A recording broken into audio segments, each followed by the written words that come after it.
who are producing human growth hormone and giving it to their clients or patients. It's not just the medical industry, but it's also, we see trainers, we see it across the board in the sports world as well. So just to push you a little bit, my bigger concerns with human growth hormone are that it leads to problems that are harder to screen for. Cancer is an example. You don't find out after you got cancer that you had cancer. Now you're treating the problem instead of preventing it. And there's another problem that at least theoretically exists, in that in theory you could age faster. And if you don't mind, I'm going to show you how HGH could, by stimulating your cells to grow quickly, actually begin to age you. And it has to do with telomeres. Now, do you know what telomeres are? You heard of?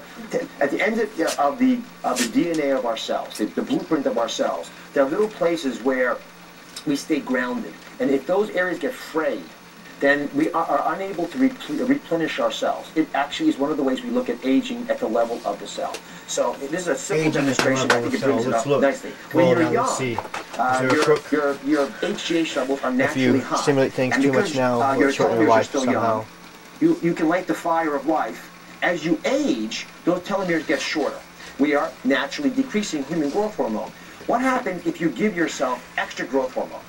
Right? It gives you more energy, but what you also are doing is you're burning brightly but briefly. Right? And all that fantastic, youthful vigor that you now are experiencing, there's an expense to that. What ends up happening over time is it begins to slowly dim and then eventually burn out.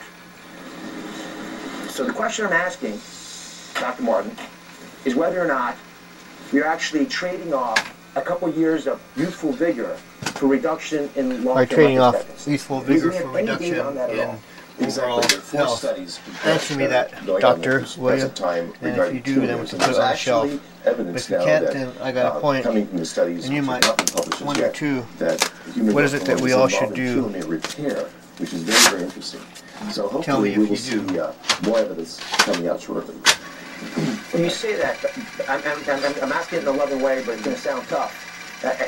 At some point, we all have to acknowledge that patients who are taking human growth hormone are guinea pigs, because we really don't know what's going to happen over decades.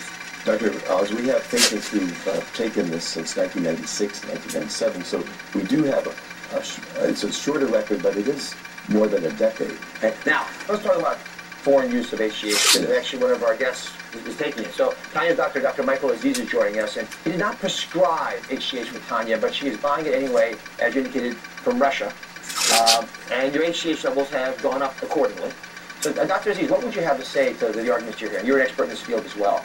Yes, well, I'm a big proponent, Dr. Oz, of replacing the hormone that we lose with the aging process, the sex hormones.